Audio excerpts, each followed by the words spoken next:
মিষ্টি কুমড়ার পাতা একদম কচি কচি গাছ থেকে নিয়েছি। দেখতে অনেক সুন্দর লাগতেছে, সাথেও অনেকগুলো ফুল ফুটেছে, তাও মিষ্টি কুমড়ার ফুল। দেখতেও যেমন সুন্দর, তখন তার লোভ সামলানো যায় না। তো আজকে আমি দেখাবো 5 রকমের পাকোড়া রেসিপি। একদম খুব ইজি পাবে। প্রথমে এটা কিসের পাকোড়া জানেন? মিষ্টি কুমড়া পাতার পাকোড়া। যেভাবে সচরাচর করা হয় ঠিক সেভাবে। তো নমস্কার, সবাই কেমন আছেন? Welcome back to my channel Manisha's blog থেকে সবাইকে জানাই আবারও স্বাগতম। এই যে আমি প্রথমে বেসন নিলাম, তার মধ্যে সব মশলা দিয়ে ভালো করে পেঁয়াজ কাঁচামরিচ অ্যাড করে একদম পাকোড়াগুলো লাল লাল করে ভেজে নিয়েছি। প্রথম মিষ্টি কুমড়া পাতা, এরপর হচ্ছে এগুলো ধনে পাতা।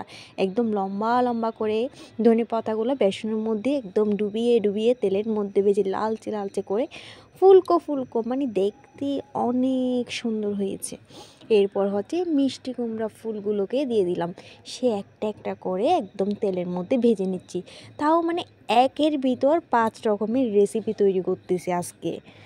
দেখে তো মানে লোভ সামলাতে পারছেন না। এরপরে নিয়ে আসলাম একটা টমেটোর পাকোড়া।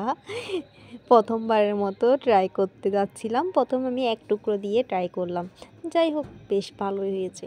এরপর আমি আবার ধনেপাতা পাকোড়া করবো, এবার কুচি কুচি করে। প্রথমে একদম লম্বা লম্বা করে একদম পোড়াটা দিয়ে দিলাম, এবার হচ্ছে কুচি কুচি করে করব। দেখি কোনটায় বেশি বেস্ট লাগে। এই যে সব কিছু একদম তেলের মধ্যে দিয়ে দিলাম, সে হচ্ছে ধনেপাতার পাকোড়া।